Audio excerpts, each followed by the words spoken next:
बिस्मिल्लाहिर्रहमानिर्रहीम। अस्सलाम वालेकुम। इस वीडियो में आज हम लोग ये सीखेंगे कि ज़मींदार के खातों में पैसे कैसे डालें, बनाम हो या जमा हो या कोई गलती एडिट कैसे करें, इसकी तारीख वगैरह कैसे एडिट करें। और एक ये चीज़ इसमें और दूसरी बात इसमें ये है कि किन तरीके में जो है किन सीज़न में ज़मींदारों को फ़र्ज़ हिसाब देना फिर ऐसा होगा कि ज़मींदार के खाते में पैसे डालें या बस घर के खाते, अगर उसमें कैसे पैसे फिर डाल दें।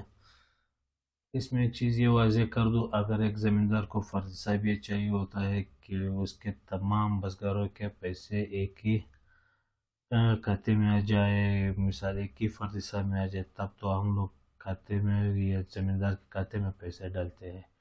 बसूरत अगर कभी कभार ज़मींदार को हर बसगर का अलग से फ़र्ज़ हिसाब चाहिए होता है और तो बसगर अलग अलग से पैसे ले जाते हैं, और फिर इसको एंड में भी पता चल जाए कि मुझे सारा हिसाब अपने ज़मींदार के खाते में भी चाहिए और हर फर्द के खाते में अलग अलग भी चाहिए, तो इस दौरान फिर हम लोग वो पैसे बसगर के खाते में काटेंगे। तो सबसे पहले हम लोग शुरुआत करेंगे ज़मींदार के खाते में से। ज़मींदार के खाते में जैसे इस खाते को मैंने मुंतखब कर दिया, नए खाते में जैसे आ गया, हम लोगों ने ज़मींदार के नए खाते जो है ये मुंतखब कर दिए, हमारे पास खातों की नई फहरिस्त आ जाएगी। तो बसूरत इसमें अगर ये भी एक चीज़ है, अगर हमारे पास कोई नया ज़मींदार हो तो नया ज़मींदार हम लोग यहाँ से भी क्लिक कर सकते हैं, जैसे बीजेक बनाते वक्त भी हम लोग नया ज़मींदार बना सकते थे, तरतीबात में भी बना सकते थे, इसी तरह खाते में भी बना सकते हैं। फ़िलहाल हम लोग ये लिखते हैं कि मोहम्मद मोहम्मद हुसैन, ये मोहम्मद हुसैन हम लोगों ने लिख दिया, इसके लिए शहर मुंतखब कर दिया राजनपुर, इसका यहाँ से हम लोगों ने सेलेक्ट कर दिया। अब आ जाते हैं इसके नीचे, जैसे हम लोगों को ये नया खाता नहीं मिल रहा तो यहाँ पर इसको रिफ्रेश कर देते हैं। रिफ्रेश करने के बाद मोहम्मद हुसैन हमारे पास ये आ गया, इसे हम लोगों ने मुंतखब कर दिया।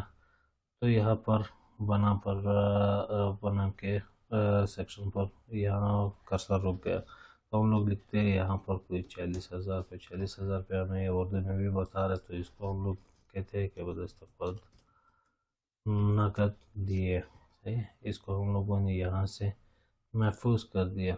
अब क्या हुआ, हमारे पास यहाँ भी पैसे आ गए। तो फिर हम लोग लिखते हैं 50,000 पे, ये 40,000 हम लोगों ने और तारीख में लिख दिया है, बिलफर्ज इसको तारीख में चेंज कर देता हूँ। इस तारीख में मैंने लिख दिया 40,000 पे। तो सही है, ये हमारे पास 9 तारीख में आ गई, ये 10 तारीख में आ गया हमारे पास।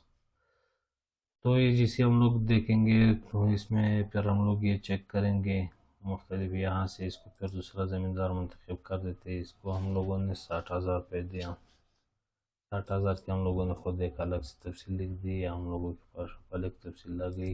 यहाँ हम लोगों ने फिर दिया 70,000 रुपया, इस खाते में से डाल दिया। अब हम लोग कहते हैं कि रेंडमली हमने कई खातों में कई रकूमात डाली, इसको चेक कैसे करें।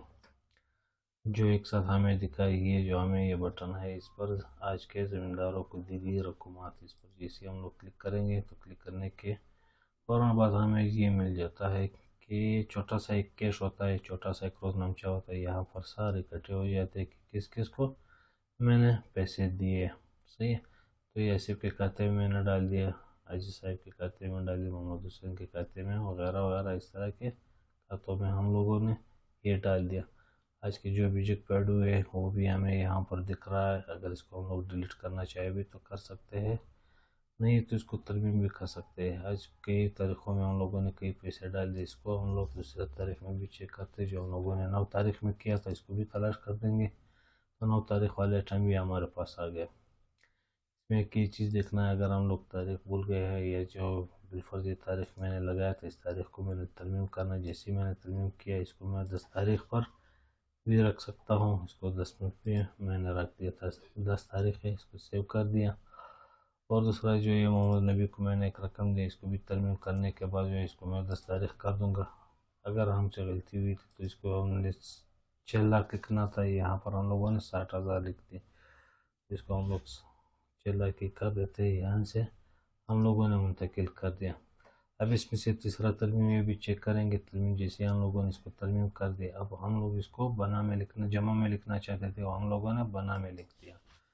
यह पहले मैं लिख देता हूँ 40, सही है, 40,000 यहाँ पर मैंने लिख दिया और इस बना को मैंने सिफर रख दिया। सिफर रखना इसमें फिर ज़रूरी है, हर कैलकुलेशन के बॉक्स में सिफर अगर इस्तेमाल में ना हो तो यहाँ पर सिफर रखना ज़रूरी है। यहाँ मैंने महफूज कर दिया। अब तरमीम में से एक चीज़ और भी चेक करते हैं, ये रकम जो मैंने दिया था इसको मैं मुंतकिल करना चाहता हूँ किसके खाते में, किसी और के खाते में जो हमारे पास है, जिसको हम लोगों ने देने होते हैं। इसको जैसे मैंने यहाँ पर पहले यहाँ पर तो मोहम्मद इस्माइल के नाम से मौजूद है, जैसे इसको मैं महफूज कर देता हूँ। ये पैसे जो हम लोगों ने तरमीम किए थे ये कुदरत के खाते में चले गए। इस तरह भी हम लोग इसको रकम दे सकते हैं। ये हमारे पास प्रिंट के अक़साम है, इसमें हम लोग फर्ज हिसाब चेक करते हैं, फर्ज हिसाब में क्या क्या अक़साम है हमारे पास, इसको भी चेक कर देते हैं। तो सही, यहाँ पर हमें जो जमा मिल रहा है रकम, यहाँ पर ये सेट पर जमा आएंगे, सेट पर बनाम आएंगे। सेट को हम लोग देखते हैं, जिसकी ज़्यादा बिजिक हो उसको भी हम लोग चेक करते हैं, फर्ज हिसाब उसमें कैसे नज़र आएंगे। ये हमारे पास मुख्तलिफ रकूमात है, इसको जैसे मैंने प्रिंट पर फर्ज हिसाब नंबर 1 पर लगा दिया तो हमारे पास सारे यहाँ पर बनाम रकमें आ चुके हैं, यहाँ पर हमारे पास जमा रकम आ चुके हैं।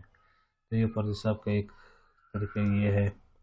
इसमें से फिर हम लोग दूसरा देखते हैं, इसमें ज़्यादा डिफरेंस नहीं है, फ़र्क इतना है कि बस इस साइड पे जमा आ रहा है, उस साइड पे बनाम आ रहा है। तो इसमें से हम लोग ये फिर तीसरे में देखते हैं फर्ज हिसाब, बिजक तफसील वगैरह, इसमें से हम लोग ये चेक करेंगे। इसमें फिर क्या था, इसमें ज़्यादा फ़र्क ये है कि जो आखिरी जो बिजक बना हुआ है ये किस चीज़ का बना हुआ था, टमाटर का। ये किस्म के साथ आएगा कि ये बिजक टमाटर का बना हुआ, 73 नग थे हमारे पास, इसके जमा आ गई। इसमें फिर एक खाली एक चेंज ये आ गया कि बीजक की किस्म में बताया गया कि किस चीज़ का बीजक के बिलफर्ज एक ज़मींदार मुख्तलिफ आइटमों से बीजक भिजवा रहा है। जैसे कि अभी टमाटर का सीज़न चल रहा है, टमाटर के सीज़न के बाद फिर दूसरी सब्ज़ी का सीज़न चल रहा है, तो बीजक बनाते वक्त जो हम लोग पहला चीज़ मुंतखब करते हैं, जैसे कि टमाटर है, टमाटर का सीज़न है लाजमी बात है, तो फिर हम लोग टमाटर ही सेलेक्ट करते हैं। फिर सीज़न आगे जाके टमाटर जब रुक जाता है तो फिर हम लोग इस तरह दीगर सब्ज़ी का जो फिर मुंतखब करते हैं नए बीजे के दौरान, तो फिर हमें वो बीजे मारू का ही बता देगा। इसको हम लोग फिर यहाँ से भी चेक करते हैं। अब जैसे कि ये अकबर साहब, अब इसका दूसरा बीजे हम लोग बनाते हैं, तो यहाँ से इसका एग्जांपल हम लोग यहाँ से समझेंगे। इसको जैसे मैंने मुंतखब कर दिया जी अकबर साहब, मैंने माजरत के साथ में जी अकबर, हाँ जी अकबर साहब, जी अकबर साहब कुछ जैसे ही मैंने मुंतखब कर दिया तो सही। ये बैंगन जो हमें हमारे पास आ रहा है इसको मैं एग्जांपल के लिए दे रहा हूँ। इसको जैसे मैंने सेव कर दिया, महफूज कर दिया, जैसे इसको दोबारा मैंने तलाश कर दिया तो हमारे पास ये बीजे का आगे इसके समय हम लोग चेक करेंगे तो सही। यह हमें बता रहे कि आपका जो पहला बीजे है वो टमाटर का बना हुआ था, ये बैंगन का बना हुआ था। तो ये इस तरह हिसाब तब्दील कर देता है, मिसाल हमें इस तरह शो कर देता है। तो इसमें से हम लोग ये चेक करते हैं कि चौथे नंबर का क्या है, कस्बे बसगार। अभी ये कस्बे बसगार क्या, कस्बे बसगार इसके जितने भी बसगार होते हैं पैसे ले जाते हैं या इसके बीजे खा जाते हैं, तो यहाँ पर इसका जो है कुल जमा आ जाएगा आएगा और यहाँ पर उसका कुल बनाम आएगा, इसका यहाँ पर बकाया रकम। अब इस अनवर जो है इसका कोई जमा नहीं है, इसके इतने तकरीबन पैसे मतलब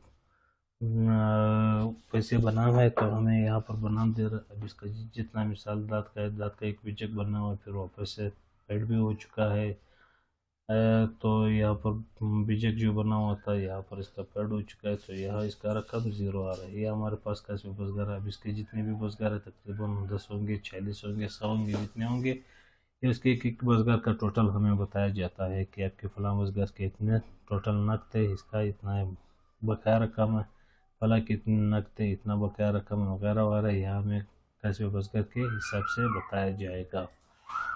तो यहाँ पर फिर हम लोग दूसरा भी चेक कर देते हैं, प्रिंट फॉर बैलेंस। बैलेंस में से हम लोग जैसे चेक करेंगे तो हमें बैलेंस में इस तरह बताएगा कि जो तफसील इसने लिया था बैलेंस में हमें यह बता रहा है कि इसका 14,000 बना तो 10,000 बना, 1400 और डाल दिया, 11,400, 14,500 डाल दिया, 25,900, 666 डाल दिया, 26,666 वगैरह। ये हमें बैलेंस में भी रिपोर्ट यानी फर्द सब दिया जाता है इसका।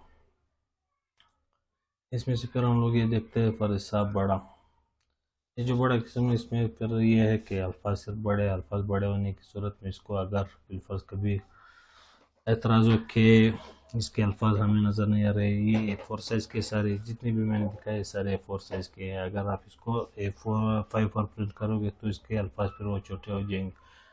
ये फिर हम लोगों ने रिपोर्ट इसलिए रखा हुआ है कि अगर इसको मैं A4 से प्रिंट करना चाहूँ तो इसके अल्फाज बड़े ज़्यादा वाज़े नज़र आएंगे, अगर इसको आप फिर A5 पर भी रखना चाहोगे तो इसके अल्फाज थोड़े से क्लीन हो जाएंगे। ये A4 A5 दोनों के लिए काम करेंगे, जो खुसूसन मुज़म्मिलदारों का एतराज़ होता है कि फरीद साहब के अल्फाज बड़े होने चाहिए, हालांकि अमूमन तो फरीद साहब के अल्फाज बराबर है। तो इस सॉफ्टवेयर में एक ही चीज़ है कि लोगों की वो जो डिमांड है उसका भी ख्याल रखा गया है, अल्फाजों को मिसाल तरीक़ाकार को सॉफ्टवेयर यूजेज को या रिपोर्टिंग में जो है अल्फाज की वो मकदार फ़ॉन्ट वगैरह की यहाँ भी ख्याल रखा गया इन चीज़ों में। तो ये है फर्जी साहब के अक़साम, ये जो हमारे पास मौजूद है तकरीबन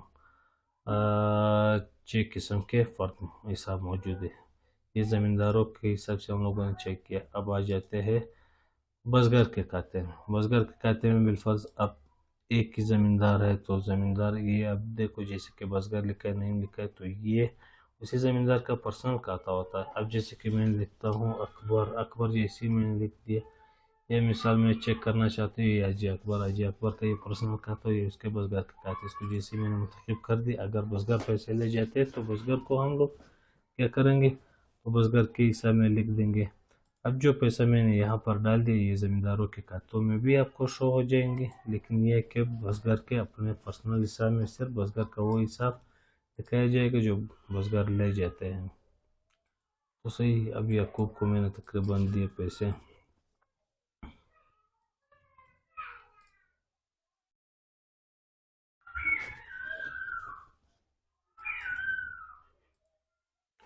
तो हमारे पास ये बसगरों के सारे खाते हो गए। ये बसगर के हिसाब से हम लोगों ने यहाँ पर डाला है, तो बसगर का भी हम लोग हिसाब यही से चेक कर सकते हैं।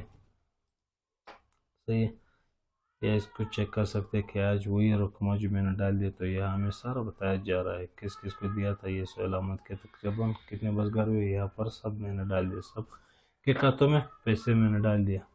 अब यहाँ एक एक करके भी मैं फर्ज साहब इसका चेक कर सकता हूँ। बसगर का फर्ज साहब नंबर 1, फर्ज साहब नंबर 1 में हमें सिर्फ बसगरों का हिसाब बताया जाता है, लेकिन यही बसगरों का अगर मैं चाहूँ तो मुझे वहीं भी बताया जाएगा इसका फर्ज साहब। अब जैसे कि मैं ज़मींदार पे चेक करता हूँ, ज़मींदार के खाते में जैसे सोहेल अहमद को जैसे मैंने मुंतखब किया तो यह मुख्तलिफ बसगरों की इसके रकम है। अब मैं फर्ज साहब का बसगर में चेक करूँगा तो हमारे पास जितने भी बसगरों को हमने पैसे दिए थे जमा थे वो यहाँ भी हमें दिखा रहा है। जैसे फिर फर्ज हिसाब के वक्त अगर बसगरों के हिसाब से इसको फर्ज हिसाब चाहिए होता है तो हम लोग एक एक नाम चेक करके भी फर्ज हिसाब निकाल के दे सकते हैं। ये इसका जर्नल लिस्ट होता है बसगरों का, इस एक नाम को मुंतखब करके हम लोग फर्ज हिसाब निकालते, फिर इस नाम का जो है देख के हम लोग फिर फर्ज हिसाब निकालते, फिर इसका इसी तरह सारे हमारे पास 5 बसगरों के फर्ज हिसाब मुकम्मल होंगे। ये कहाँ से फिर प्रिंट होगा है एक एक बसगर का, ये बसगर के खाते से हमें प्रिंट में मिलेगा। तो इस वीडियो में हम लोगों ने ज़मींदार के खातों के मुतालिक पढ़ा। इंशाल्लाह इसके अगले नए वीडियो में ज़मींदारों के कुल पैसे इलाकों के हिसाब से उसको देखेंगे। तो इस वीडियो में यहाँ तक काफ़ी कर देते, इंशाल्लाह मिलते हैं अगले वीडियो में, तब तक के लिए अल्लाह हाफ़िज़।